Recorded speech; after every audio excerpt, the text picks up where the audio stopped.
All right. First of all, I just want to brief you. Could you please put this into your maybe audible? Yes, thank you. All right.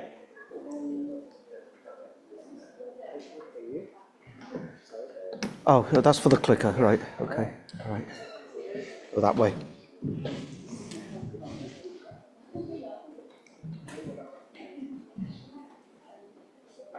Oh, here. Hi.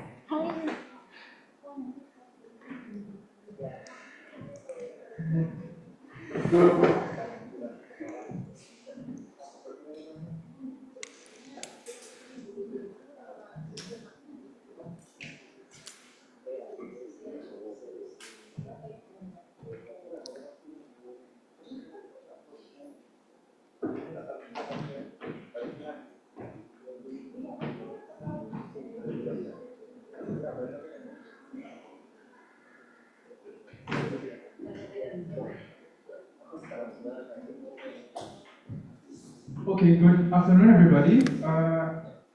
Welcome to the fourth session of Executive Lecture series on sport economics, hosted by Macroeconomic Dashboard, Faculty that of one, okay. Economics and Business, Universitas Gadjah Mada.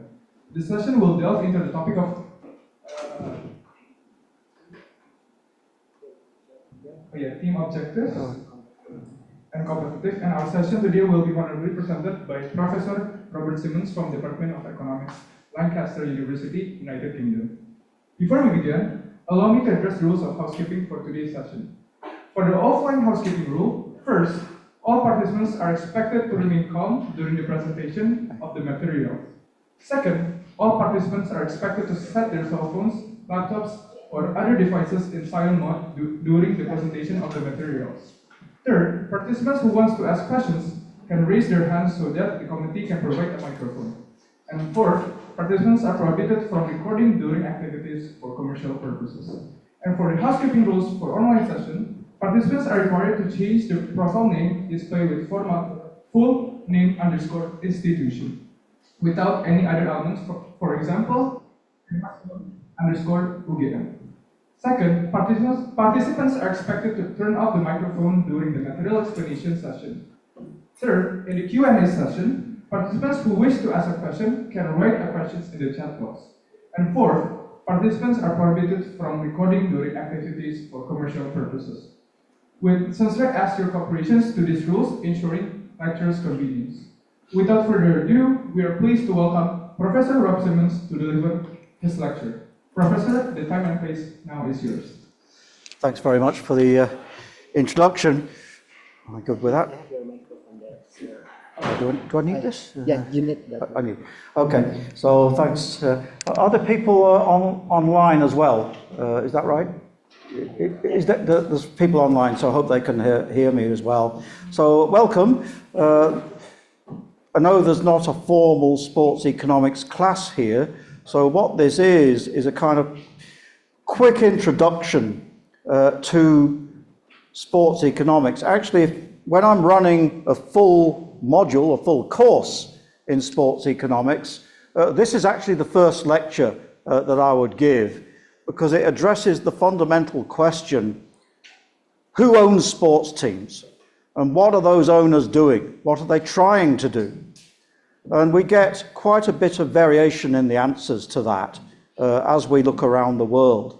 In particular, for today's discussion, there's a lot of difference, a lot of variation between, on the one hand, North American sports, and on the other hand, a global sport like football. So football, as we understand it, and American football, which has got a different shaped ball, are very different structures, and the owners turn out to have quite different characteristics. So that's what I'm going to talk about today. I'm going to talk about ownership. I'm going to start off with a piece of theory. The theory is relatively simple, so you're master's students, and this should be fairly easy for you. But I will try and illustrate how sports is different, especially when you think of the competitive structures here. So you're used to thinking about microeconomics, and you're used to the idea that in business, it would actually suit you, if you own a business, it would actually be a good thing if your rival competitors went out of business. So if you can drive your competitors out of business, you get a higher market share, and maybe there's some scope for earning some monopoly profits. That would be a good thing for your business. But in sports, it doesn't work like that. So the very first comment, the inverted joint product, it takes two to tango, is really telling you that in sports, you need a group of teams, a league, that is intact, has got a schedule, you know the schedule in advance, you know which team is playing which on a given round or time. And importantly, even if you want to beat that team on the football pitch, maybe, or some other arena, basketball court, even if you want to beat that team, what you don't want is for that team to go out of business, because then the league is thoroughly undermined. In particular, if a team went out of business financially, the problem for the league is that fans might not be terribly interested in watching games in that league. Why would you watch games where the teams are essentially bankrupt and likely to go out of business, right? So the integrity of the league would be undermined if teams were financially insolvent and went out of business. So I'm going to show you, some problems relating to that. Along the way, we need to think in addition to that problem, keeping the league structure intact, teams not going out of business. In addition, sports economists think about competitive balance. The dominance of some teams over others. So we do have football leagues around Europe where a small number of teams turn out to be dominant in terms of league standings and especially winning championships. So competitive balance becomes the problem there. That's what we call it in sports economics. So we do ask questions like, how balanced is a league? And on the surface, we have some unbalanced leagues in Europe. So you just have to look at Germany, where Bayern Munich wins the league each season, apart from a couple of seasons ago when Bayer Leverkusen interrupted the process. In Spain, the La Liga, the championship is typically won by Barcelona or Real Madrid. So that would be another example of an unbalanced league, perhaps. Does that create problems in terms of audience, interest? Well, sports economists worry about that they actually might deter fan interest. Now, a key contrast, coming to the fundamentals of what clubs are about economically. What are they trying to do? What's their objective? In North America, the standard assumption is that clubs, franchises they call them, are actually like regular commercial entities trying to make profits. I'm going to show you some numbers later on which illustrate that. Okay? So in North America, the kind of stylized assumption is that franchise owners, by the way, in several North American sports, the owners are people. They're individuals, okay? And their families, perhaps. Not corporations. And certainly not nation states, okay? So what we get in North America are owners who are individuals who like to make profits out of sport. Come on to some detail on that later. But in Europe, and also maybe here, thinking of football in particular, clubs are not really orientated to make profits. If they were trying to make profits, well, they wouldn't be very good at it. Because if you look at the numbers, profits for football clubs are not very high. even when they are made, the profits are rather modest. But most teams actually make losses, especially in Europe.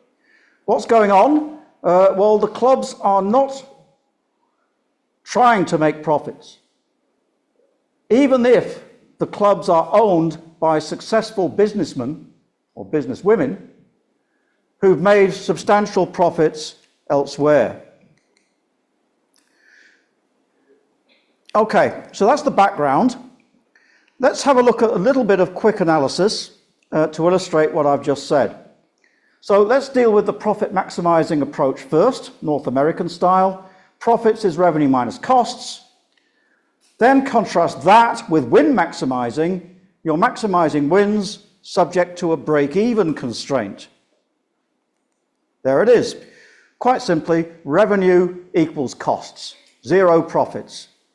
Now, I'm going to obviously skip over a simple objection to that kind of argument, which is that many clubs around the world, not just in Europe, actually make losses, and those losses are actually covered by the owners. Come back to that later. But for now, profits are zero in the win maximizing approach. An alternative objective is maximizing utility as a linear combination of profits and wins, which is a bit more complicated. This is an intermediate process. You might want to look at that as a possible alternative. So what's the difference between the two objectives? Let's make a sharp difference between win maximizing and profit maximizing. There are costs. Now at the bottom, you wonder what T is. T is talent. That's an abstract concept, but we're used to abstract concepts in economics. So we have utility, satisfaction. We don't really know how to measure that. Here we've got talent, and we've only got a rough idea what talent is. And the teams are thinking about their selection of talent. The revenue function is coming from talent. How? The more talent you have, the more wins you get. And the more wins you get as a sports team, the more the more revenue you will get. Okay? So revenue is a function of talent, but we're going to introduce a diminishing returns aspect to this. So the derivative of revenue against talent, first derivative positive, second derivative negative. There are diminishing returns. Why? Because eventually, if the team wins too much, the marginal revenue from increasing talent declines because the fans get bored with the winning, basically. That's the idea. So to put that in words, what we've done there is put a concave revenue function on the screen. Revenue is a function of wins, wins squared, market size, and other factors. There's a positive effect of wins, a negative effect on wins squared. This gives us the uncertainty of outcome hypothesis. That's the key point. Fans like winning, but there is diminishing returns to winning. Hi. Okay.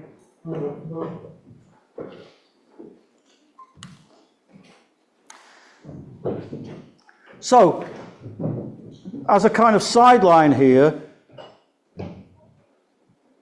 to kind of confuse things a little bit more, the empirical evidence does not really support the outcome uncertainty hypothesis. So we're going to have to come back to this argument later on and figure that out.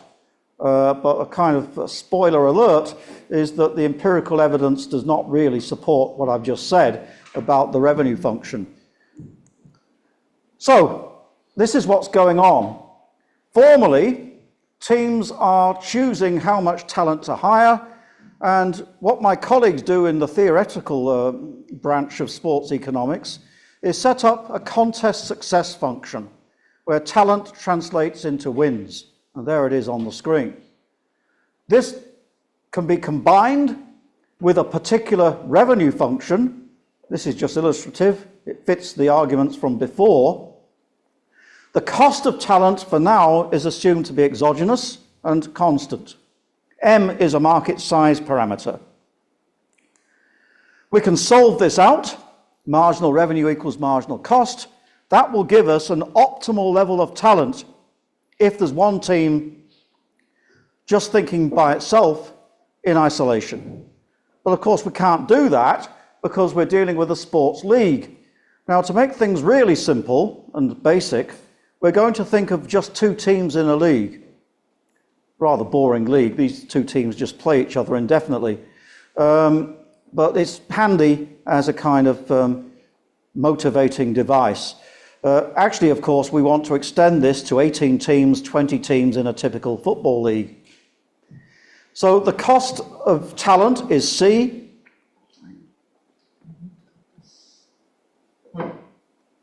Why?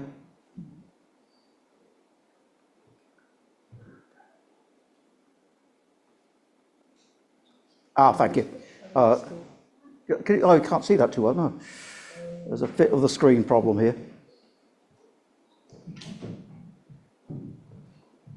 Yeah, you're not seeing all the screen, are you? All right. Sorry, there's a formatting issue. Getting the slides to fit the screen. That's odd, isn't it? Not had this before.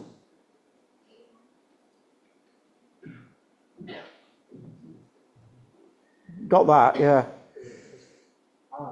Finally. Yeah, there's a format on the screen. Okay. Thanks. We're good. Wonderful. Thank you, Naufal. So we've got it all there. Now, that's the optimal talent if there's one team just by itself, because obviously it can't play itself. So it's playing another team. Two teams. There it is. So for the two-team model, we think about marginal revenue, and the equilibrium solution here, we don't worry too much about how we get there, but there's an equilibrium solution where marginal revenue of team X equals marginal revenue of team Z. Now, because I'm going to assume that team X is bigger, it's got a different market size than team Z. Actually, no, it's team Z is right to left, team X is left to right, team Z is bigger. I beg your pardon. So one team's bigger than the other. That's simply a reflection of market size. So in the Premier League, if Manchester United were playing Fulham every week, then surely Manchester United wouldn't win all the games necessarily. There's a bit of luck involved, but most times Manchester United would win. Right?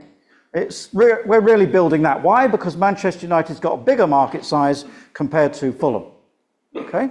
That's the kind of idea. To make that a little bit more concrete. So the profit maximizing equilibrium occurs where the marginal revenues intersect. Then the marginal revenue of an extra win is the same for both teams. They're profit maximizing, so they locate next the amount of talent to hire according to marginal revenue equals marginal cost, classic microeconomics. So in my example on the screen, what you've got is a 60-40 outcome. In this exercise, diagrammatically, I'm showing it such that Team Z wins 60% of the games and Team X wins 40%. It's not 50-50. And the reason it's not 50-50 is precisely because Team Z was bigger in terms of market size. Okay. So Team Z will hire more talent. Now, it's possible for the league to intervene here and change that outcome. Maybe. Well, actually, that's not clear. Supposing the league tries to do something about the inequality in that league, the lack of competitive balance. Well, it turns out if the league decides to introduce revenue sharing into the sport, then the marginal revenue curves will decline, they will shift, such that there's no change in talent at all. And I don't know if you've heard about the Coase theorem in microeconomics.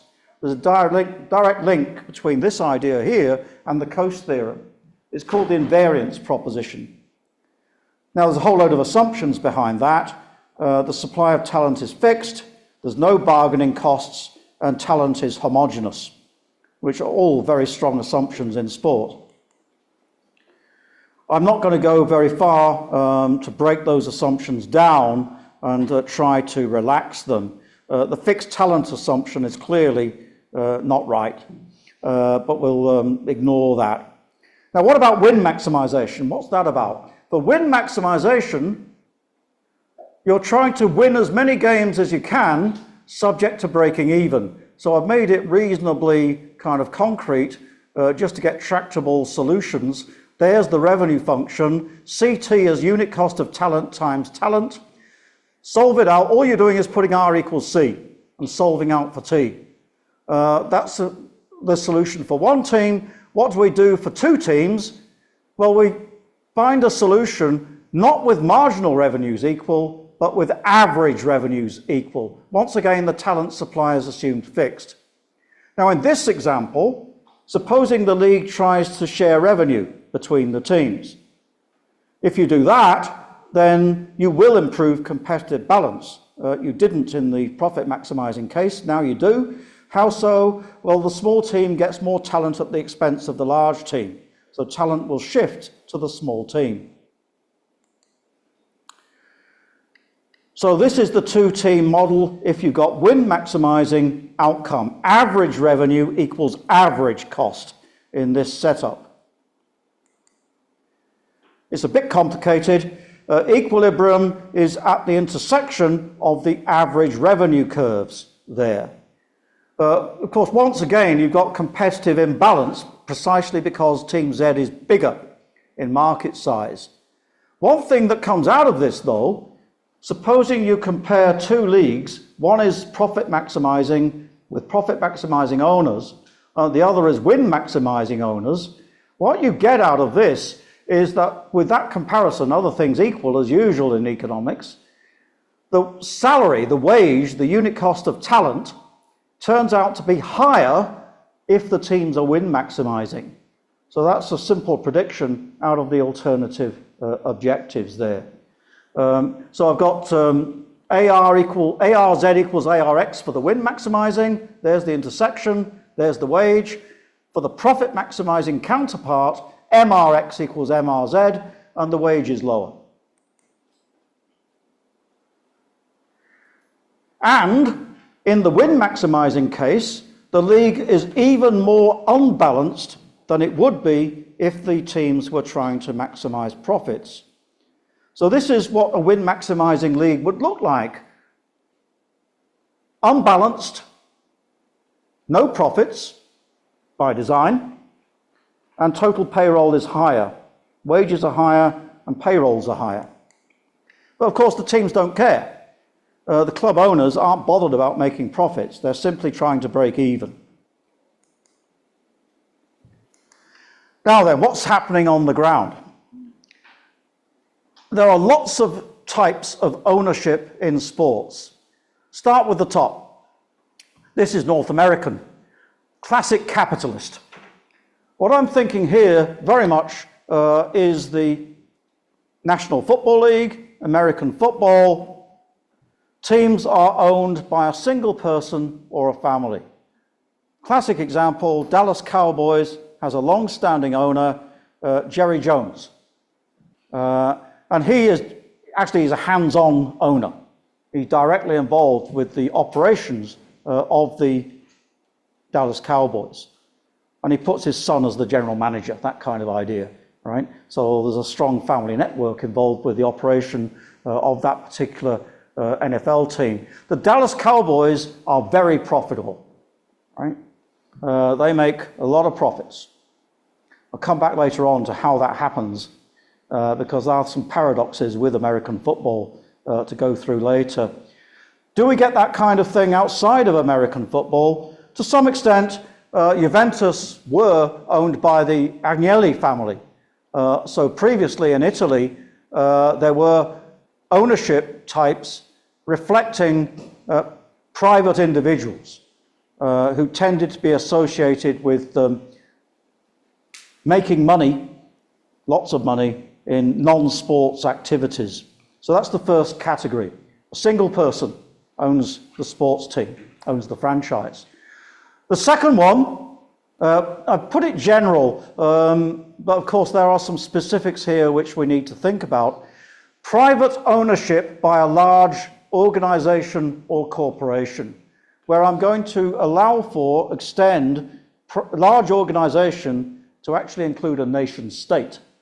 So this is Paris Saint-Germain being owned by the Qatar Investment Group, which is a branch of the Qatar government.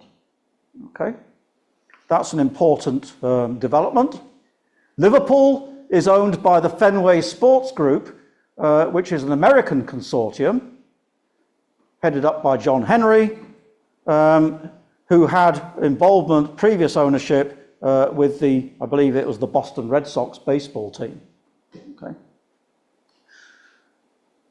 Interesting one in Germany, they don't call it Red Bull Leipzig, they call it Rasenball, because the league authorities didn't like the designation Red Bull.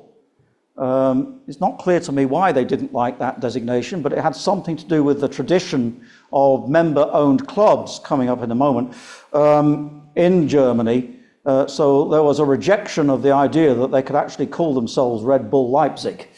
But Red Bull, of course, is well known as what it is. It's the energy drink. And Red Bull has involvement in various sports. I believe it's involved in Formula One. It's famous for that. But it's also involved in a number of football teams, and the prominent one is RB Leipzig. By the way, that's an interesting team, because RB Leipzig is an example of a team that has gravitated from the 5th tier of German football all the way to the very top, and is usually in the top 4 places in the Bundesliga. Hasn't won the title, but it does appear regularly in the Champions League, right? How so? Because Red Bull has invested in that team. Actually, what they did was buy out a local team in Leipzig who were in the 5th tier, and then rebrand, develop the club, develop the stadium, then to become a powerful team, certainly a very strong team within the Bundesliga. Now, the third one is less frequent, far less common, and you might wonder why so. This is more what you're used to in microeconomics. A public corporation that is publicly quoted on the country's stock exchange. In English, we would call that public limited company. So this would have dispersed shareholders. You could buy shares, buy and sell shares in this type of football club. But it was a popular feature in the 1990s, especially in England. Manchester United used to be a public corporation before the Glazer family took it over, right? And it's still quoted on the stock exchange in New York, actually, but not in London, right? So this is very much a minority persuasion. I suppose what happened here, there was an element of fashion. It was a fad in the 1990s. Several English clubs were launched on the stock exchange, but then delisted, largely because no one had any dividends. Right? It's an example of not making profits. Well, if you're not making profits, you're not going to be offering dividends to your shareholders. So what's the point? Right? It's not really offering anything, and it didn't help the particular football teams involved. So 2 examples that are current, that remain, these sound rather anomalous to me. Borussia Dortmund from Germany is on the German stock exchange, and Olympique Lyonnais is on the French stock exchange. So those examples are kind of residual and remain. And the bottom one, quite common in continental Europe, we don't see it in UK. Members associations. Barcelona is comprised of members. Bayern Munich is comprised of members, although some of those members are rich businessmen. Okay. Now, the idea of those clubs is that the members decide what's going on, though actually that's not true. What turns out is that the club president decides what's going on. But the club president may well be elected, and each time there's a new president of Barcelona, there's a whole lot of fuss about it, and this is very political. The president will launch a platform and will tell the members that he's going to bring in the next bunch of megastars and make Barcelona great again. That kind of idea, right? In the case of Real Madrid, what the president promises is that he's going to buy Erling Haaland off of Manchester United, that kind of idea. You can see where this is headed. It's a political pitch. Now, my colleague Egon Frank has a kind of nice device here to illustrate what's going on in terms of different ownership types. So profits are on the vertical axis, and displayed on the horizontal axis, you will see winning. And basically, he's arguing these are indifference curves. You've got indifference curves which are either curves or just straight lines according to the shapes. And the whole point is that the ownership type which has, if you like, UK or European style ownership orientated towards winning, then the profits will be zero. And once again, if the clubs are after profits, then you'll see some positive profits there. The trouble with the membership version here is that then the fans get involved. What the fans dislike is actually the teams making profits. Why? Because the teams will then be making profits, possibly with reduced talent. And the owners want that, maybe, but the fans, who are members, do not want that. So the fans will be exerting pressure on the owners to get more talent. Example recently, Arsenal. Arsenal was profitable. Arsenal has a big stadium, by the way. It sells out 60,000 fans each home game. They've got American ownership, part American ownership with Stan Kroenke. The allegation by the fans was that the club was holding back in the transfer market and not hiring as much talent as the fans would like. So the fans have exerted pressure behind the scenes, social media and stuff like that. What happens? Well, actually, right now, Arsenal is top of the Premier League. How so? They've hired lots of talent, right? For example, they hired Victor Gyökeres from Sporting Lisbon, and they hired Eze from Crystal Palace, who scored a hat-trick in his last game. So they've hired some high-profile players with aggressive transfer market spending. Well, that's a deliberate drive to win the Premier League. That's their, and they've opened out. They've launched out more strongly in the transfer market to hire players. Looks like it's going to pay off, right? Okay, back to who's making money and who isn't. I would argue that sports leagues in North America are generally profitable. There's one that perhaps isn't. I'll come to that in a moment. But if you look at baseball, they got record revenues in 2023. All teams were profitable. The most profitable team was the Seattle Mariners, $84 million. The least profitable team was Oakland A's at just under $9 million. Oakland is a small market team, right? There's a whole story behind Oakland. If you get a chance, there's a wonderful book called Moneyball, which illustrates what went on with the Oakland A's under Billy Beane in the 2000s. This is a team which does not expect to win the World Series, but Billy Beane managed to manufacture a winning team with spending relatively little on playing talent. And the book is a story about how he did that. I won't go into detail here, just read the book or even watch the movie. There's a movie with Brad Pitt starring as Billy Beane. This is worth a watch. The second league, which is highly profitable, is basketball. Again, in 2021, all teams made profits. Average operating income, $25 million per team. Now, okay, during the COVID era, profits would have taken a dip. through reduced TV rights, no gate receipts if there were no fans inside the arena or stadium, reduced sponsorship, etc. But nevertheless, the NBA is profitable. And of course, the NBA is heavily marketed worldwide, so we're not just talking about revenue streams from North America. The bottom league, the NFL, National Football League, is also highly profitable. Total league revenue was $19 billion in 2019. That's $600 million per team. This league has equal sharing of the revenues amongst the 32 teams. 53% of revenues were spent on team payrolls. I gave a lecture to the other group on salary caps before. All teams are profitable in the NFL. So broadly speaking, these teams and their team owners are making money.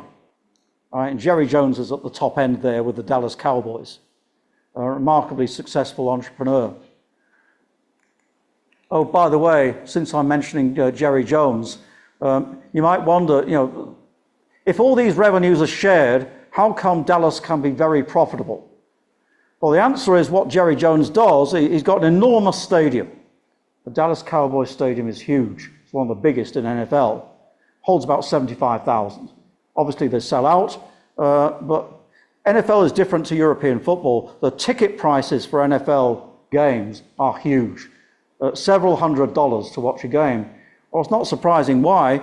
There's only 8 or 9 home games in a season, so each game is a kind of like a theatre production. It's a unique event, right? But what Jerry Jones did was really cute. What I'm mentioning there, the 53% of revenues on salary, that refers to the revenues from broadcasting and for ordinary ticket sales. I emphasize ordinary because what Jerry Jones did was expand the stadium to accommodate large numbers of corporate hospitality boxes. And the corporate hospitality was really, really expensive, right? Many thousands of dollars per box. That money went direct to the Dallas Cowboys, not shared with the NFL teams at all. So the luxury box, the corporate hospitality element, is out of the revenue calculation. So you don't have to share that with anyone, doesn't count towards the salary cap. So Jerry Jones made profits out of luxury boxes, corporate hospitality. The amusing irony here is Dallas Cowboys have not been terribly successful on the field. They might just about make the playoffs, but they've certainly not won the Super Bowl for many, many years. All right? So they're not really that successful as an NFL team. But that's possible in North America. What about Europe? Well, in Europe, profits hover around zero. Some clubs make some profits. In some seasons, there are aggregate losses. In other seasons, there are profits. Now, going back in time, way before the pandemic, around about 2010, very few clubs were making profits. Before the pandemic, there was a movement into profitability, a rise in operating profits. Why? Because broadcasting and sponsorship revenues increased massively over this time. So the club's revenue streams were increasing hugely, but so were their player costs. Now, going forward to 2022-23, 4 clubs only out of 20 were making pre-tax profits. Brighton, Manchester City, who were winning the league at the time, Bournemouth, interestingly, and Brentford, also interestingly. The last 2 are small market teams with small stadium. Brentford has a new stadium, though. Therefore, 16 teams were making losses, pre-tax losses, with the biggest loss held by Aston Villa. If you go a little bit, the current projections, we don't have all the numbers in right now, but I think we're looking at, well, we've gone back to 2010 in a sense. Most teams in the Premier League are making small losses, right? Manchester United continues to make profits, by the way. but there's a peculiar financial structure there involving the debt provision under the Glazers, as you know.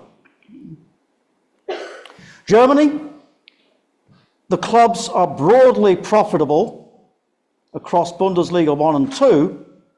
Again, revenues have been climbing, broadcast rights fees and sponsorship being prominent. And the payroll to revenue ratio is around 50%, which is quite low. Bundesliga 2 does feature some big clubs, or did feature some big clubs. Schalke is an example of a big club which got relegated and got stuck in Bundesliga 2. Hamburg has recently come out of Bundesliga 2, as have FC Cologne. Hertha Berlin are also stuck in Bundesliga 2.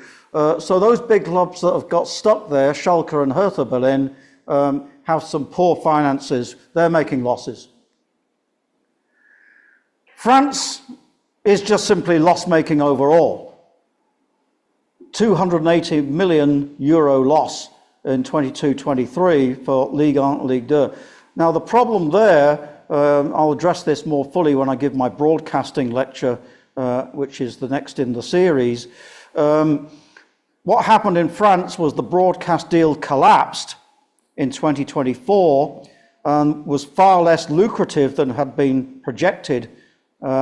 So French clubs keep alive are only financially sustainable by activity on the transfer market. So what the French clubs do is develop promising young players, and then those players get sold on the transfer market to the Premier League, to La Liga, Bundesliga less so. There's a really big flow out of France into England, actually, right? So likes of Jeremy Doku, he's Belgian, going from Rennes to Manchester City. Now, Rennes were actively involved in developing Jeremy Doku. So he arrives at Manchester City, I think he was 21.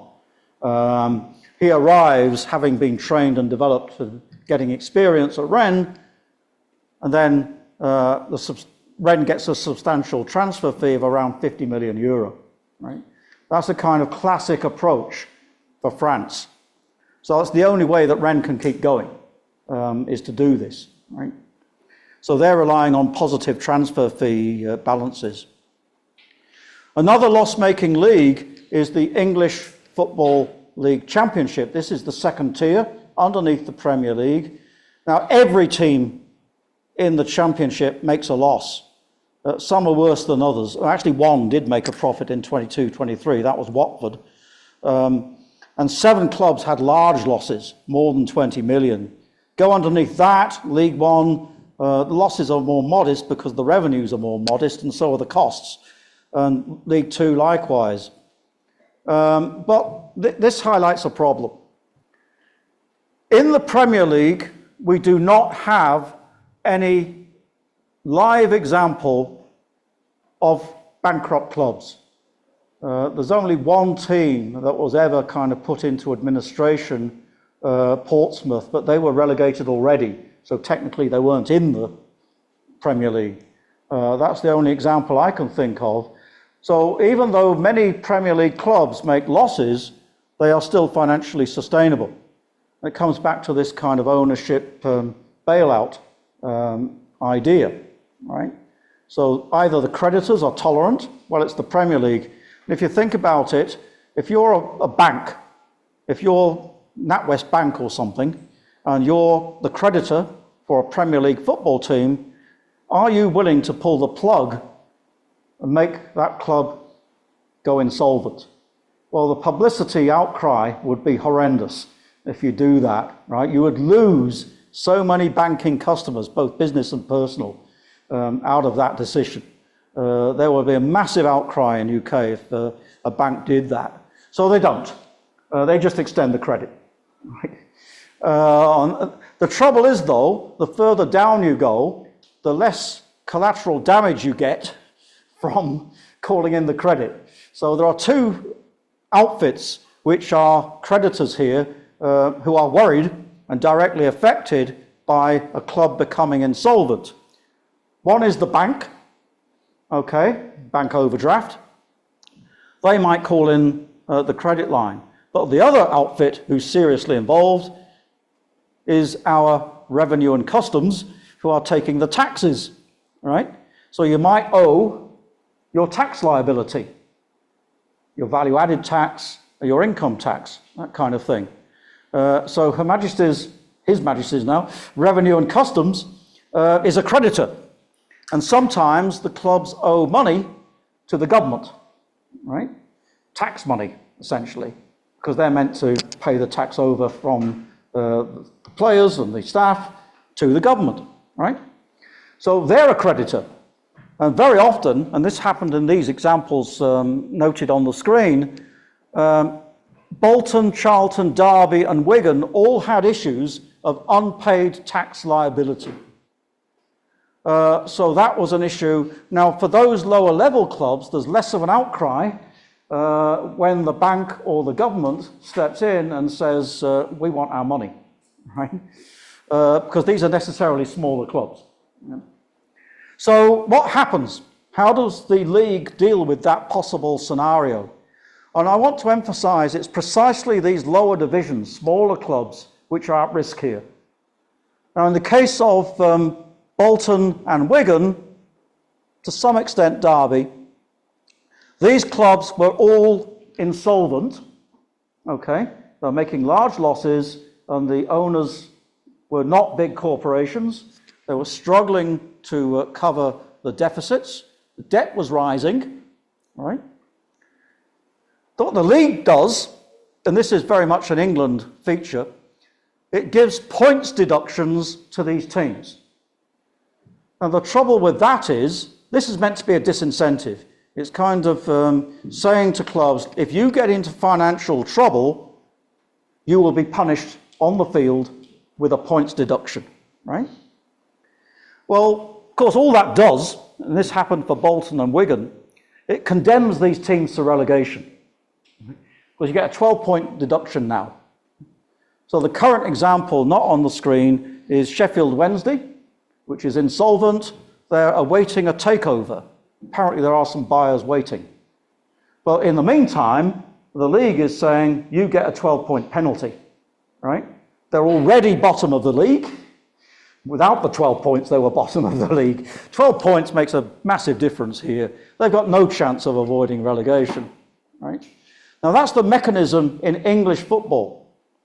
So this is trying to introduce a sort of financial discipline here.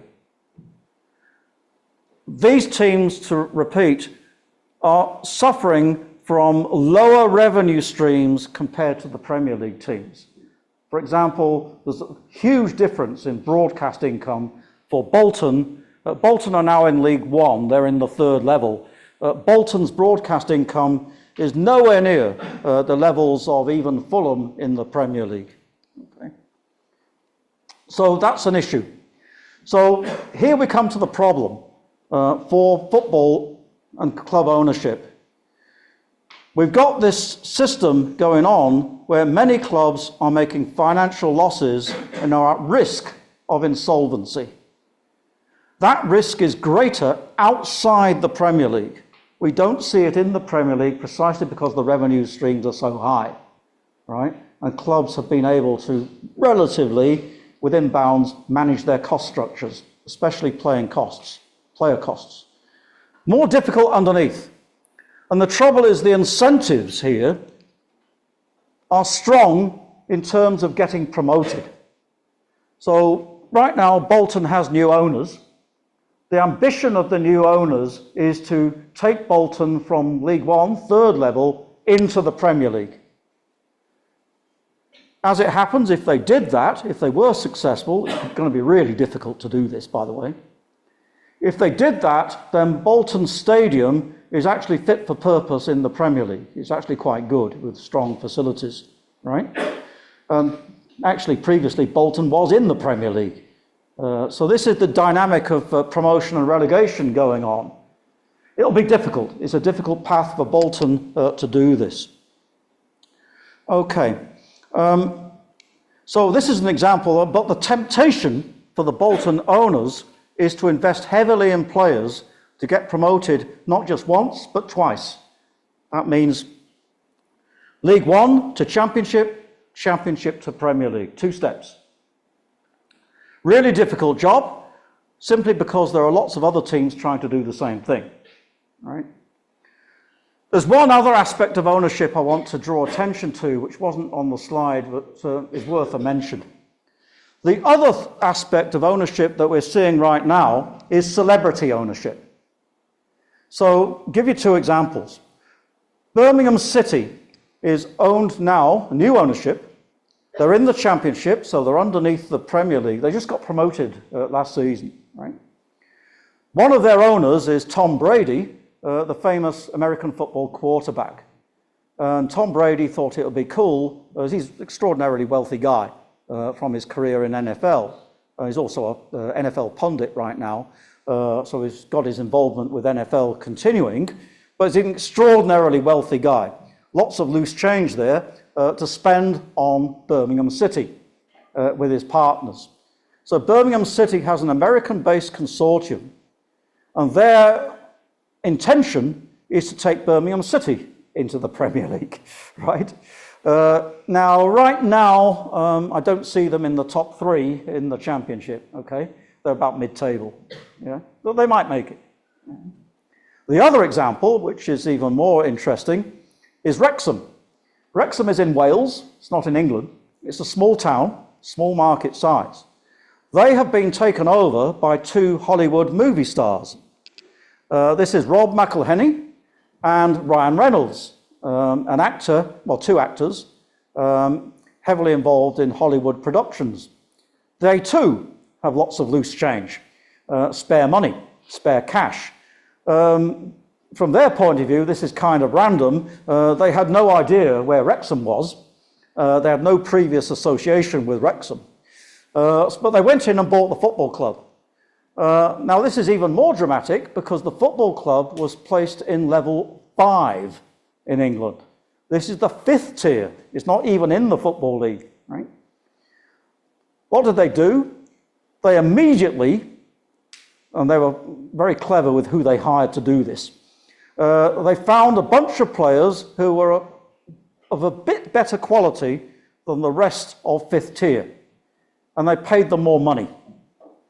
So they paid them extra. There wasn't much transfer fee going on with these guys. They were mainly what we call free transfers. But the catch was to pay them more. Pay these guys more. And lo and behold, this team gets promoted from the 5th tier to the 4th tier. Then again, from the 4th to the 3rd, and again, 3rd to the 2nd. So right now, they're with Birmingham in the 2nd tier. Now, those guys don't care about the losses that they've incurred along the way. They've got really deep pockets, even deeper than Tom Brady, right? They're Hollywood movie stars, right? So, and they've got wealthy backers. So this is quite a phenomenon. Wrexham are suddenly an interesting team. To be fair to McElhenney and Reynolds, they do turn up to games.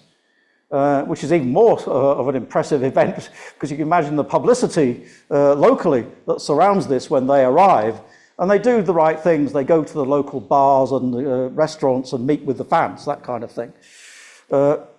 So that's, the other interesting side effect of sports here is that house property prices in Wrexham have gone up, precisely because of the arrival of these Hollywood stars and their football team.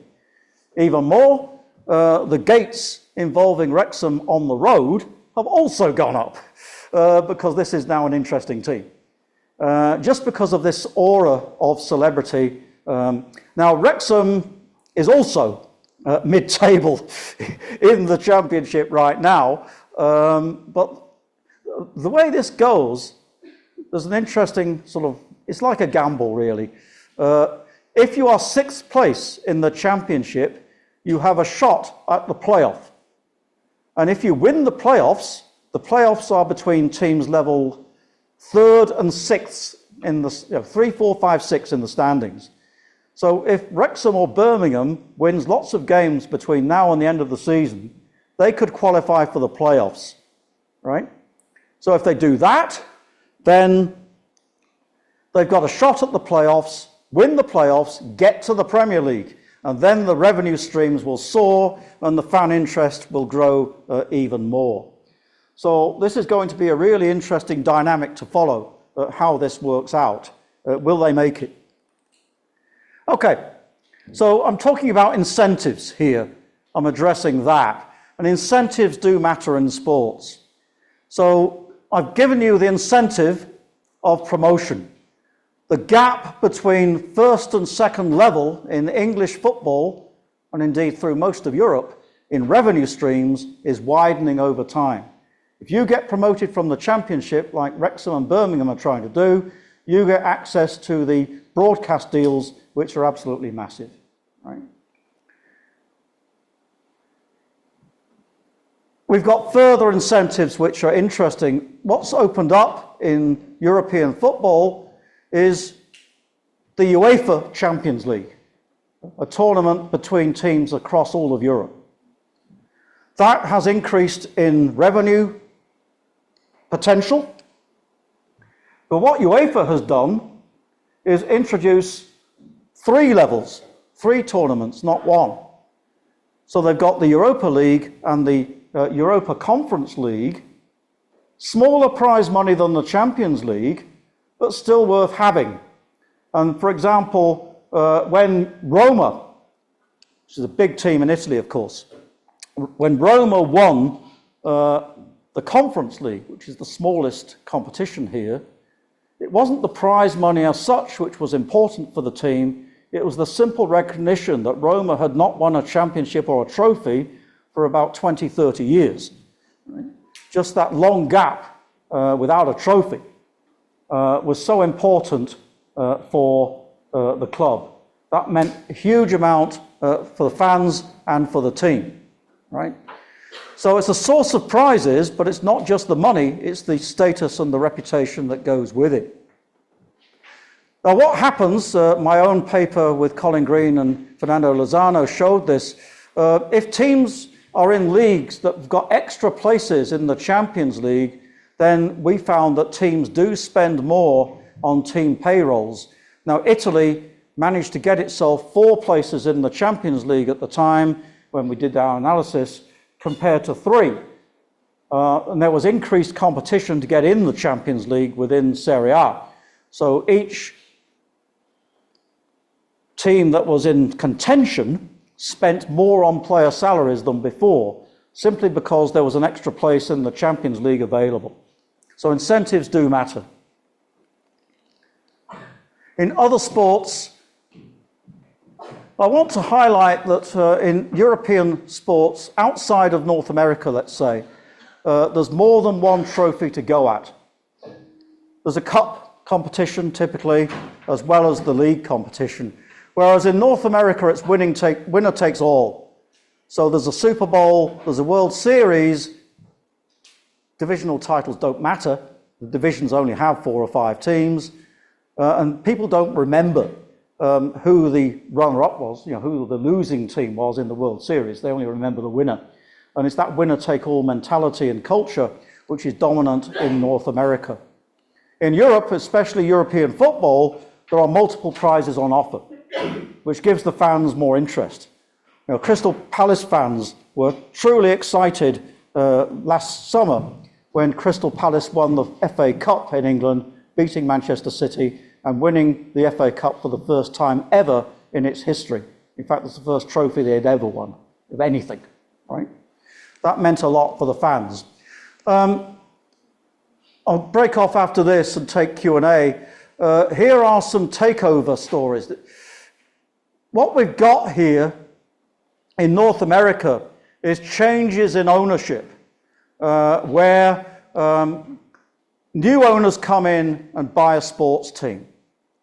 And I just want to illustrate some big numbers here. The Washington Commanders NFL team was bought for $6 billion. That's billion, right? $6 billion. The group who bought the Commanders also owned the Philadelphia 76ers for basketball and the New Jersey Devils in National Hockey League. So that's kind of ownership across sports there. Steve Cohen is an interesting guy. He's a billionaire hedge fund manager from New York. He bought the New York Mets, which is an unsuccessful baseball team, for $2.4 billion in 2020. That was an example. He declared the Mets as his hobby. He said his other hobby was buying famous paintings at auction. He was an art buff, liked to acquire paintings. And he said, I've got enough paintings, I might as well buy a sports team. It probably cost the same amount as one of his paintings that he bought, right? Unfortunately for him, the Mets have not done very well since. The Baltimore Orioles were sold for $2 billion in 2024. Now, this has recently got very interesting because this American ownership, specifically American, has spread to Europe. So, for example, there was a US investment firm called Redbird, which bought AC Milan in Italy in 2022 for 1 billion euros, okay? Another one, the San Francisco 49ers investment arm has a shareholding in Leeds United, which is in the Premier League in England right now, okay? Now, Chelsea, the bottom one, was bought by a consortium headed by Todd Boehly, who previously had part ownership of the Los Angeles Dodgers baseball team. That purchase price, which is kind of a forced purchase because Abramovich was required to release the club through his involvement as a Russian, and then the Russian-Ukraine conflict ensued, and as an outcome of that, this was a forced sale from Abramovich to this consortium. The purchase price was put at 4 billion pounds sterling. All of this has been influenced by the previous ownership of Liverpool by the Fenway Sports Group. So what we've got now as a trend is Americans getting involved. The slight problem with this is that some of these American owners have familiarity and expertise in their domestic sports, like baseball. They are not so conversant with football. So I had this as a question from one of the classes earlier, from a student, what's going on there? And my response, especially regarding Chelsea, was that Todd Boehly and his colleagues, his partners, thought they could import baseball-type practices into football, and they thought it would be a good idea to offer players very expensive contracts over a 10-year period. Well, you can do that in baseball, but it's not going to work too well in football because 10 years is way too long, given the typical career length. So something went wrong there. They had the wrong type of decision-making there, perhaps. Okay, I'll tell you what, we'll have a short break, and if you have some questions about ownership, I do have a few more slides to show you, which, cover the issues that I've been talking about. I want to move away from ownership and offer you a simple model of a sports league and show you how things hang together, how to integrate the player side with the revenue side. But let's take a break, draw a breath. If you have some questions, I will take those when we come back. Is that okay? Yeah, slightly over. I would have normally broken earlier. If you want to prepare your questions, that would be great.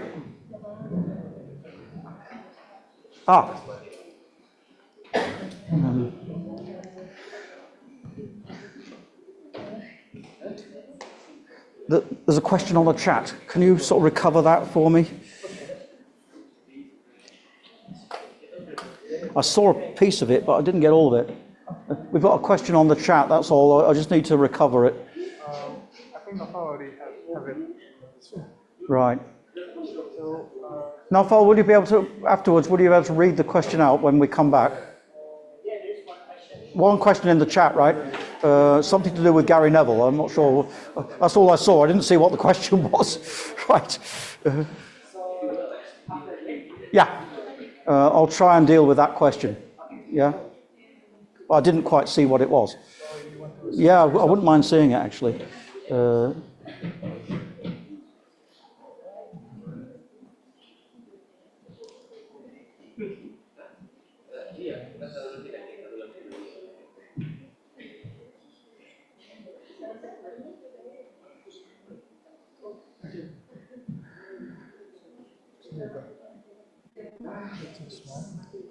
Where is it? Oh, there.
So, are we going for dinner this evening? What sort of time do you think would be good for you? It's okay. I am free. You're free, right? Up to you. Entirely up to you. When you obviously going to drop by our hotel, Yeah. and we'll take it from there. Yeah. What time we finish? Well, this is it. I'm going to finish about 4:30, 5 o'clock. Could do with sort of a little bit of a break. What can we say? 6:30, 7? 6:30. 6:30. Let's settle at 6:30. I don't want to keep you up too late because you've got your early start tomorrow. Sounds like a difficult journey if you've got to get to the airport and then get to Jakarta. 6:30.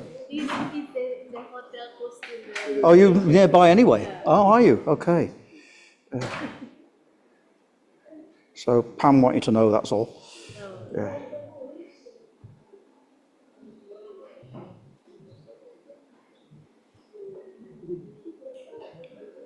So if you come by the hotel at 6:30. Okay. Fantastic.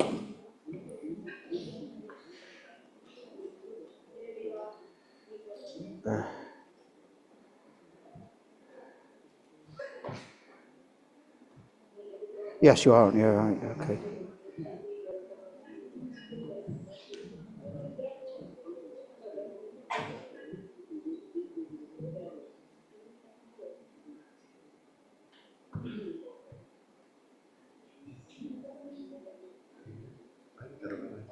Hah? Iya. Iya, itu baru sekitar juga aja. Atau... Kita kembali di ini, di kampung perumahan Sunda, restoran Sunda.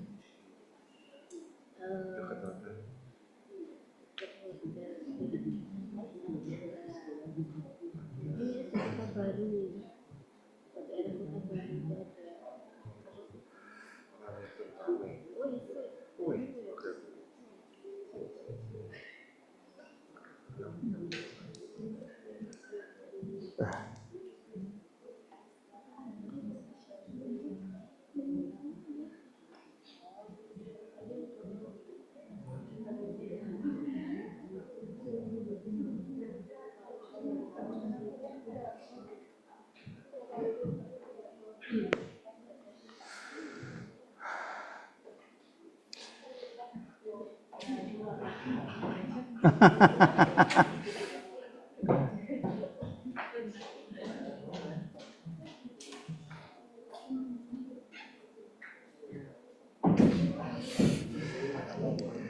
The questions are very interesting, actually, so well worth addressing.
Oh dear. You'll like this question. How come Liverpool have spent 400 million in the transfer market and are still losing? I will try and comment on that. That's a great question, isn't it?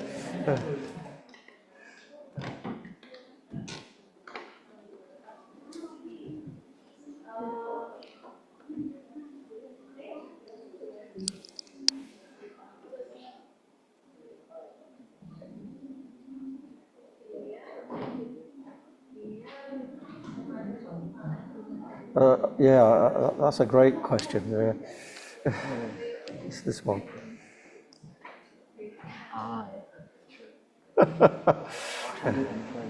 I'll try and. Maybe if I do the chat questions first. Yeah. Is that all right? I will read the chat question. If you read the chat question, then the audience can know what's going on. So I think I will read that one by one. Is it? Yeah, do that. Yeah. So I've got several questions in the chat. They're very interesting questions, so I do want to take them on. And there may be questions that some of you were thinking about anyway. They're very, very good questions. So perhaps if Val reads the questions out, then the rest of you understand what they are. I'll try and comment. All right. So we move to the first online questions. The first one is that I saw that many times Gary Neville on Sky Sports described the Premier League as become a two-tier league, pointing to the fact that revenue gap between established top 6 clubs and newly promoted teams is now often 7 to 10 times. Crystal Palace, the chairman Steve Parish, has made a similar complaint. From an empirical perspective, over the last 10 to 15 years, have we observed any convergence in club revenues, or has the divergence actually widened even further? Right. Thanks for the question. That's a very good question. Several points to make here. The first is I'm not sure why Steve Parish is complaining. Right now, Crystal Palace are in the top half of the Premier League, and they won the FA Cup last season. They are in the Europa Conference League. There was an issue why they landed up in that. They should have been in the Europa League, but there was an issue of ownership of the Crystal Palace Football Club by a guy called John Textor, who also owned Olympique Lyonnais. So there's a conflict of interest there, and UEFA decided that Crystal Palace could only play in the Conference League, right? Now that is a huge advance for that football club, massive advance. So although he's complaining about the revenue gap, which is correct, by the way, although he's complaining about that, actually Crystal Palace have done remarkably well under very good management. They've won the FA Cup and they've got themselves into the Europa Conference League, and they're doing all right in that. So this is huge progress for that football club. And what's especially striking for that particular club is that they've managed to do this, make progress this season, even though they've sold one of their very best players, Eze, to Arsenal. So they've managed to have this business model of selling top players. There was a guy before that, Elise, went to Bayern Munich. So they've had some very high-profile departures, but they've somehow managed to replace these departing stars with very good players, less well-known, and they've managed to deliver really good football results. So right now, Crystal Palace are actually in a relatively strong position, despite having lower revenues than the top 6 that Gary Neville refers to. So this is an example of how it's possible to keep going and be sustainable in the Premier League, even if your income is way less than the big guns like Manchester City, Liverpool, Arsenal, Man United. Does that answer the question? So I hope that's some kind of answer. So Gary Neville is sort of right. The revenue gap between the top teams and the bottom teams has widened. There has been a worry that promoted clubs find it difficult to remain in the Premier League after promotion, right? Well, this season, Sunderland are in the top 4. Okay, Leeds seem to have a few problems, It's not quite such a, at the moment, such a strong outcome. We're not seeing, like in some seasons, it looks more or less guaranteed that the bottom three were the promoted teams and are going to get relegated. It's not like that at the moment. So maybe Leeds, well, Burnley is also at risk, I suppose. Leeds have just had a bit of a downturn in form, but Sunderland are a good example of a team that's quite unlikely to get relegated there. So although there's a revenue gap, it's still possible to be sustainable as a football club having been promoted. And just finally on that question, two teams that have consolidated themselves after being promoted yet have relatively low revenues compared to their rivals are Brighton and Bournemouth. And Bournemouth is a quite remarkable club because the stadium size is only about 15,000, right? Now, the reason Bournemouth keeps going is good management, again, good investment in players, good recruitment. Bournemouth takes advantage of the revenue stream from broadcasting because the ticket revenue at Bournemouth is relatively low because the stadium's small. Brighton have a new stadium, they're a bit bigger, but likewise they've sustained themselves. Again, I mean, they've sold a lot of players and managed to replace them with good players. So there is a positive dynamic which is possible here. So I'm not as pessimistic as Gary Neville. All right, moving to the next questions. So here's the question. I'm very interested in discussing sports from economic perspective because in Indonesia and even in the world, soccer is like a second religion. So of course, good management of the league and even the clubs will have an impact on the society. But what I don't quite understand is how the investment assumptions are made and what operational costs need to be considered in the sustainability of a soccer club. Additionally, what kind of research is particularly interesting today regarding the economics of sports and where can I find the data related to this topic? Okay, thank you. That's a very deep question, actually. I don't know much about the Indonesian Football Association or indeed the league structures. One thing that puzzled me on the way over about Indonesia, you have here a kind of equivalent of the Champions League, the Asian Club Cup. And in that cup competition this season, it turned out that Indonesia had two teams that would have qualified, yet those two teams did not end up taking part. And I was told this was for logistical reasons, or another explanation given to me, I don't know if this is valid, was that the Football Association failed to register the clubs in time, which sounds like me to an enormous amount of incompetence, if that indeed happened. So making that kind of management better would be a start, perhaps. Seriously, I think having Indonesian teams in the Asian Cup would be an important stepping stone and development for Indonesian football. So this needs to happen. Indonesia is obviously a big country. It should be making more headway than it is doing relative to Malaysia, Thailand, and so on. This is one channel where the clubs could improve themselves. What was the first part of the question? What kind of research is particularly interesting today? Right. There's two parts to this. Again, I don't know the sources on the ground here coming from UK. In UK, there are two aspects to this. One is financial records of the clubs, capturing the revenues and the costs, poring over balance sheets, stuff like that. If you can get that kind of data consistently established in a panel over many seasons, that would be a good start. This actually connects to what I'm going to talk about next, by the way. So the financial information would be highly useful if you can make it consistent and clear. That's the first thing, but more broadly than that, the growing development in Europe, not just European football, North American sports as well, there's a massive drive and growth now into data analytics, sports analytics. You see all sorts of new data and new measures. Even on a telecast, it's now common to see expected goals featuring on the telecast. This is goals minus the luck part involved in shooting and scoring, right? So that's like, I mean, that's just thin end of the wedge. That's a small thing. The data sources for football performance, and indeed other sports performances, are now publicly available on some kind of detailed websites. So I would recommend to the questioner looking at, for example, fbref.com, which has got an amazing detail on all sorts of performance attributes. You know, for the goalkeeper, it will tell you how long his goal kicks are and whether those goal kicks actually ended up with a teammate receiving them.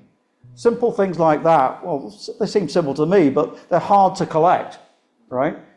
You've got possession stats, you've got shot creation, you've got a whole load of really deep and detailed performance stats that you can then, this is what I do, correlate those with salaries. So you can run a regression model of salary against performance. And you've got more opportunities than we had ever before because the data are, certainly from my perspective, way richer than they used to be. And it's for free. You just need web scraping capability through Python or something to drag it down into Excel. So that's an important direction maybe for your questioner. All right. Next questions. So it is talking about the MLS. What are the advantages of the league model like MLS? Like there is no relegations. If it is so profitable for the owners, why don't the major leagues follow their league model? Yeah, that's a really, really big question. And it pops up in football with the kind of suggestion, even drive, to have a European Super League. This was going to be a club competition which had no promotion or relegation. So it was going to be self-contained, not surprising who wanted it. The drivers of this innovation were going to be Real Madrid, Juventus. These clubs did not want the risk of not qualifying for the Champions League, right? So it was a set of big clubs who were behind this. There was a huge row in England about this because initially some of the big clubs were signing up for this, including Manchester City and Liverpool, right? Of course, the whole idea was that you'd have guaranteed access to the club competition as opposed to the Champions League. And the promise was that this club competition would generate even more revenues than the Champions League, right? I can't remember how Manchester United might have been involved with this. Possibly they were? Yeah, they were involved, right. Manchester United, of course, had particular motivation because they weren't in the Champions League at the time. Yeah? So you can see why. You can see the incentive. Now that UEFA is kind of, it's had to deal with this issue ongoing. It pops up every few years. So what UEFA did was redesign the Champions League. They redesigned the league such that the bigger clubs would have access to a greater share of the prize money income, basically. So that's typically a response. Now, as far as MLS is concerned, let me be brutal here. I think MLS is a terrible league, right? Some of the worst games of football that I've ever seen come from the MLS, right? So this is a very poor league, and the simple reason it's a poor quality league is that the majority of players are paid very low. There are other issues. The stadia don't look very good. Sometimes, you know, for teams like in Colorado, where I went, the team is playing in the desert. So that's not very attractive. That to me is a poor league. So that's not a good model to follow, actually. MLS suffers in revenue streams. There's poor quality players because they're not paid much. So I think you need a better dynamic if you're going into developing a sports league. I mean, I do hang on to promotion and relegation as a really important dynamic here. And okay, that leads to issues and problems for relegation, but it keeps it exciting for the fans. MLS, as the questioner notes, does not have any relegation. I think that actually detracts from that league. It's not an advantage.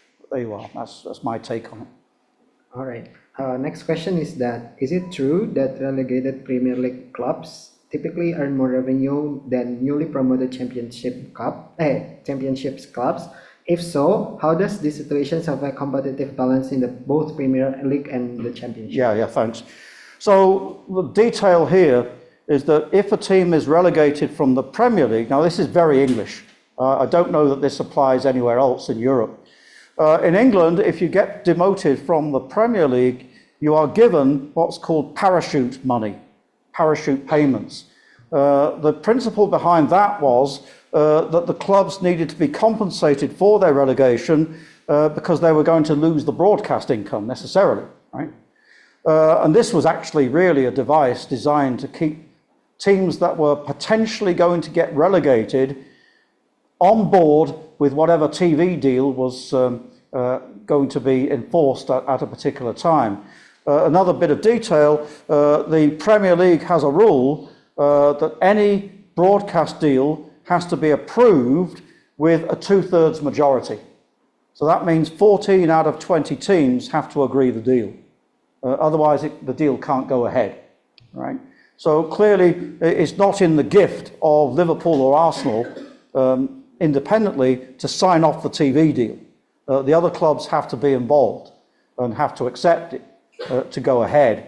So to make that possible, the kind of sweetener was, if you get relegated, you'll take some of the broadcast income with you. That was the kind of mechanism.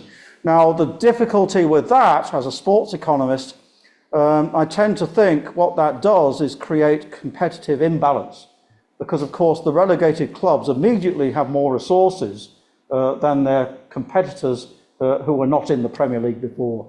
As it happens, and this is another reason not to have it, it turns out that the relegated teams going down into the Championship don't do a very good job of managing the parachute money. So you get the example of Luton Town, who was in the Premier League for one season. Not only were they relegated into the Championship, they ended up being relegated again into the third tier, despite having a large amount of parachute money. Because the parachute money does not depend on your crowd size or market size or anything like that. It's just given to you, regardless of who you are. Right, so Luton was a disaster after getting relegated. Yeah, so I tend to think this is a distortion, and it's not a helpful mechanism. So moving to the last online participant questions. So here's the question. One implication of win maximizations is high spending on salaries and transfer fees due to the recruitment of star players. But why are some clubs willing to pay such large amounts for a single player? If the objective is to maximize winning, why Liverpool spending 440 millions and still losing? How do clubs actually value players in the transfer market? Oh dear. Wow, that's a kind of strong question, isn't it? I'm not a Liverpool fan, so I suppose I'm at liberty to say what I want. I'm not going to criticise the Liverpool people, though, here. I'm not going to do that. Quite simply, you don't know, right? So a guy that looks good on paper as a potential prospect is not necessarily going to deliver. So every team in the Premier League has records of players that came in and didn't do what they expected them to do, right? Yeah, again, Manchester United have it, don't they? Højlund, for example. I thought Højlund came from Atalanta, right? This was a young prospect. I think he's a good player, by the way, right? And he's doing quite well. Sorry to rub it in. He's doing quite well back in Italy, right? Now he's with Napoli. Yeah, he's with Napoli. So Manchester United hires Højlund, really promising Danish young player. They watch him play for Atalanta. He looks really good. He looks like the striker they might need, okay? And they needed a striker, yeah? That was the vacancy clear at the time. Højlund's record in terms of goals, assists was strong. And Atalanta's not the best team in Serie A, but it's decent, okay? So this looked like a very worthwhile investment.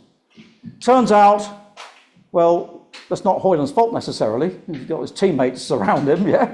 Højlund does not deliver in terms of raw goals and assists through his seasons at Manchester United. New coach comes in, decides maybe he doesn't like him, and he doesn't get as much game time. In the end, the only solution to this is to let him go. I believe he's on loan, he's not sold. And now I'm not quite sure, he looks okay. I see a lot of Napoli games. He seems okay, at least he's getting game time. Is he the real deal for Napoli? I'm not sure yet. He's inconsistent, and that's the other problem you get. He's a kind of streaky sort of guy. He might score a few goals in a run of games and then nothing for ages. That kind of thing. So this is all highlighting, back to the Liverpool example, that this transfer spending is a risk. It's a risky investment. And sometimes it works and sometimes it doesn't, right? And there's absolutely no guarantees. The clubs themselves, all I would say is, in defence of Liverpool, work really hard on due diligence and on researching not just the player's performance, they look at their off-field attributes, right? What their temperament is like. They don't want a player who's likely to go to the nightclub, that kind of thing. They look into their personal lives. They also look at their medical record. Are they likely to be injured at all? So there's a lot of detail work going into the transfer decision. So to me, the Liverpool, it sounds terribly bad, yes. You spend £450 million on a bunch of players, and the performances recently are terrible. That's a complete surprise, right? No one in the industry would have predicted Liverpool winning as many games as they have done so far this season, right? So that's just the transfer market. The prices themselves are market driven. Maybe Liverpool went a bit too aggressively there. Maybe they made some incorrect decisions, perhaps. But, you know, this is all with hindsight. At the time, they looked like good players. I think that's all from the online participants. Is there any questions from the participants here? If you have any question, you can just raise your hand. This is an opportunity. Yes, there's one over there. Possible to derive the attack function, for instance, by using the Minsharian equation. This is the wage or salary for the superstar players. Right. And then as a function of maybe the number of goals that superstar already made during the game, something like that. So we can have like a guidance to give how much the salary for the superstars to keep. Yeah. Right. Thanks for that. Yes, there are empirical models out there on superstar status. The way that superstar status is captured by my colleagues is in things like Google Hits, Facebook likes. Measures like that are available now. And the argument is that there is a popularity effect on salary which goes over and beyond what the players have in terms of performance. So the way to do this is to drill down into performance, have as much performance characteristics as you possibly can, control for all of that, then on top you can add in this popularity effect. The research done so far seems to suggest, well, the performance measures matter, as you might expect. Well, that's good news because it means we've done our work properly, I suppose.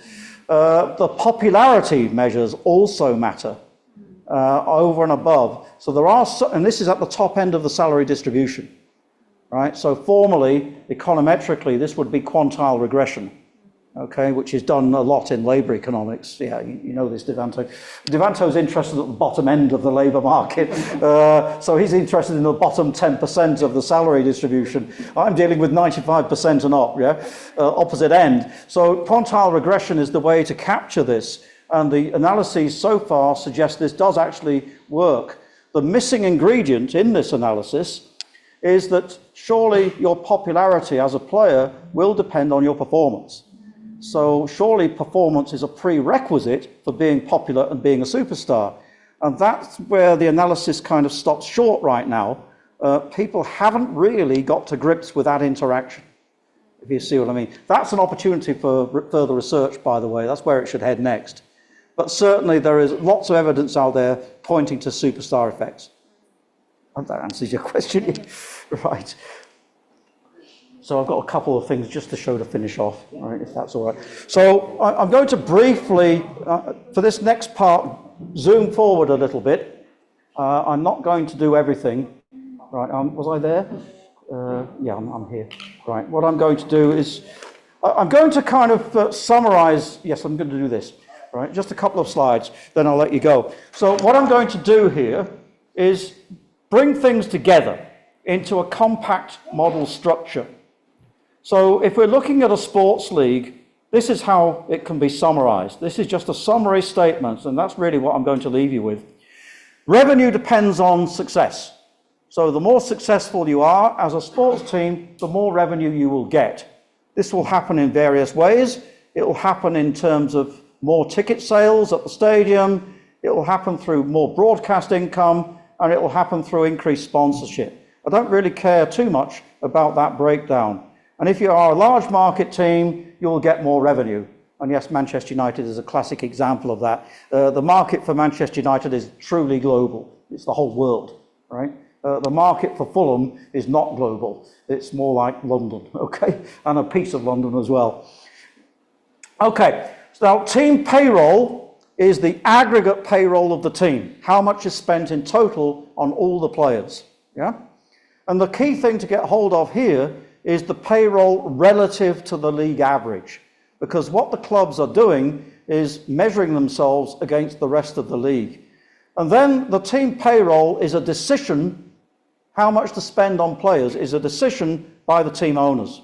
Of course, this will depend on your credit line, on your access to talent, and all of that. So in simplicity, this is what happens. Payroll and performance for the top two divisions in English football over a substantial period. This is somewhat old. It stops at 2012.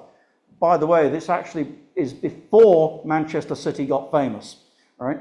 So this is when Manchester United was dominant in the Premier League and winning title after title under Sir Alex Ferguson. So Manchester United wins a lot and it also spends a lot. Underneath, you've got there's a team called Scunthorpe, right? That's the bottom left. They were in the Championship quite briefly. They spent very little on their players and their performance was rather poor, and in fact they ended up being relegated. Right now they're in the 5th tier, so it got even worse for them afterwards. At the top right, what do I have there? Manchester United even are on the top right. So although they spent a lot on payroll, actually they achieved more points than the payroll would have predicted. So this is the Ferguson era when they're exceptionally strong, but not just spending a lot on players, but being effective with those players. Excellent coaching, great training, all of that. Okay, if this is baseball, I mean, that's a systematic relationship, by the way. That's a clear scatter plot, line of best fit, very sharp. Higher payroll, relative payroll, higher league performance. This is baseball payrolls for Major League Baseball against win percent. That's all over the place. There's no systematic pattern there. It's random, okay? Now, okay, the Dodgers do spend a lot on payroll and they win a lot. Well, yes, maybe, but the rest of it, I'm really hard put to get any sort of trend line out of that scatter plot. It's just not there. So, my colleagues put all that together, not me. This is Stefan Szymanski and Pedro Garcia del Barrio. They put these models together and went through an exercise assessing a kind of prediction simulation exercise, actually, where teams would land up if they were maximizing profits and where teams would land up if they were maximizing wins. So they calibrated the model that I've just shown you under those two different assumptions, right? You can read I can show you the paper if you want. Now, the bottom line of that exercise was that for the English Premier League, on average, teams were well away from where they would be if you assumed profit maximizing. They were very close to where you would expect to be if the teams were win maximizing. So this happened for Spain as well. Teams were closer to the win maximizing objective than the profit maximizing through this simulation exercise. So, what they did was to estimate that set of relationships empirically with data put it together, do some simulation based on alternative assumptions. It's old, it's 1993 to 2003. Okay? Right, finally, what sort of issues have we got now? The final set of issues concern number of relegation places, how many relegation places to have, and how big your league is. So Indonesian Liga 1 has 18 teams. That sounds about right, actually, for the size of the country. I doubt whether there's any sort of significant drive to make it 20. Okay? I don't know, but it sounds like that 18 is about right. France went from 20 to 18 because they worried in French football that there are several unattractive games involving small town teams playing each other. Those games would be unattractive for TV audiences and therefore for broadcast rights. Now, if you look at the Champions League, that's gone the other way. The Champions League has expanded format from 32 to 36 teams with more games. That's a reflection of UEFA's recognition that there is an appetite for more Champions League games by the audience. There's also, of course, the club incentive. The clubs wanted this too, right? Bear in mind, this is the Champions League. If you're a team in the top division, you've got access to the Europa League and the Conference League if you don't make the Champions League. Now, this is a reflection of the growth of the brand. Likewise, the FIFA World Cup has expanded. Now, then this leads to a problem. Recently, we had the Club World Cup, which was played in exhausting conditions in summer in the United States, in places like Orlando, Florida, which struck me as, quite frankly, ridiculous. The extreme heat and humidity there weren't conducive to good football, and the players should be in their off-season. So what you're then doing is saturating the market, because these players need a rest, and they're getting fatigued, and some of the performances reflected that, okay? So we are in a situation where there's an appetite for football, but there is diminishing returns for the audiences, and there's player fatigue as important elements. So I do see problems by FIFA and UEFA here of overexpansion. Overexpansion being too many games, and especially causing excess strain on the players. So that's an issue, and that's where we're at. So I don't want to, well, if you want me to talk about outcome uncertainty, I can do, but maybe if there's any further questions, just to finish off, I can take any of those.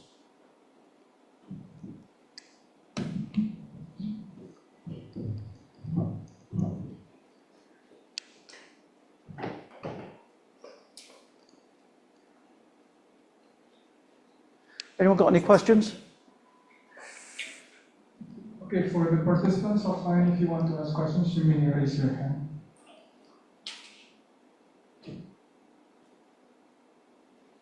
No?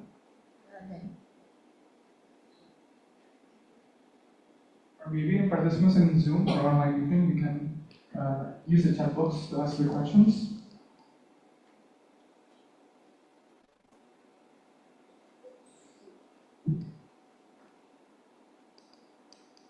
Okay.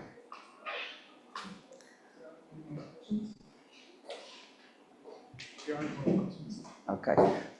I'm available for questions online afterwards if you can locate my email, if you have any thoughts and reflections. Well, thanks very much for your attention. I've tried to give you a broad perspective on club ownership, especially the takeaway would be the difference between profit maximising objective and win maximising objective.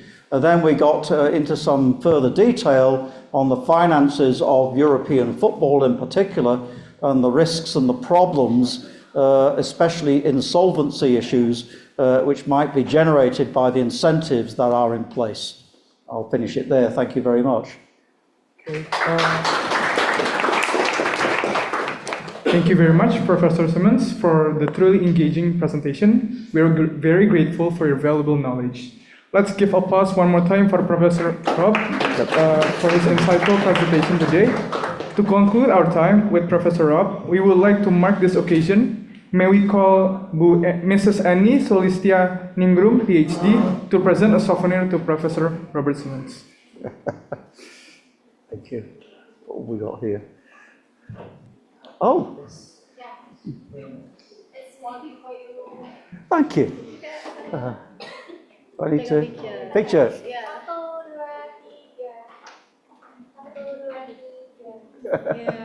Thank you, Rob. Thank you, Eddie. That's very kind. That's lovely. Thank you very much. I'm touched by that. Okay, now before we end the fourth session, we have a few important announcements for all participants, both offline and online. First, Thank you. please ensure you fill out the attendance form, which is They've currently got to log on to displayed their on screen. QR code. Second, all participants are required to complete the post-lecture assessment. This assessment is mandatory component for the assignment for this lecture series. The link for the assessment can only be accessed for 24 hours from now. For participants who have not yet joined our Google Classroom, please join immediately, and all the lecture materials and important updates for the series will be shared exclusively in the Google Classroom. We also want to remind everyone about the upcoming sessions in our executive lecture series. Session 5 will be held tomorrow, Thursday, November 28th, 2025. The session will commence at 1 p.m. Please join us offline in UGM through the Zoom meeting. Thank you for the enthusiastic participation, and see you on the next session. You need this back? Yeah. Thank you. Oh yeah. I must have worked. Okay, I think it's documentation. Yeah. Oh yeah. Okay. Everyone, can you? We'll be taking documentation for today's session.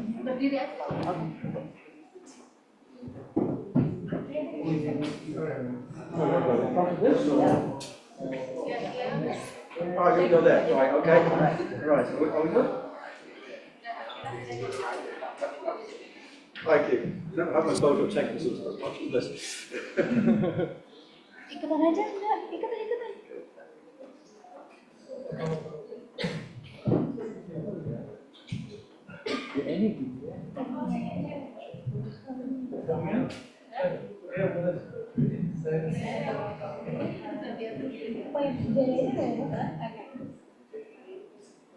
Okay. 1, 2, 3. Smile. Ada dia. Oke, boleh. Minta tolong semua. You alright? Okay. Can I go again? Oke. 1, 2, 3. Smile.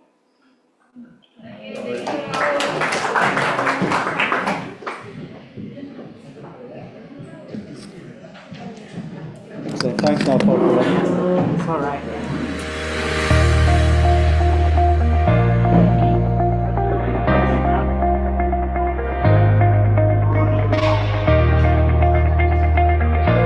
So we'll go back to my office. That's all right.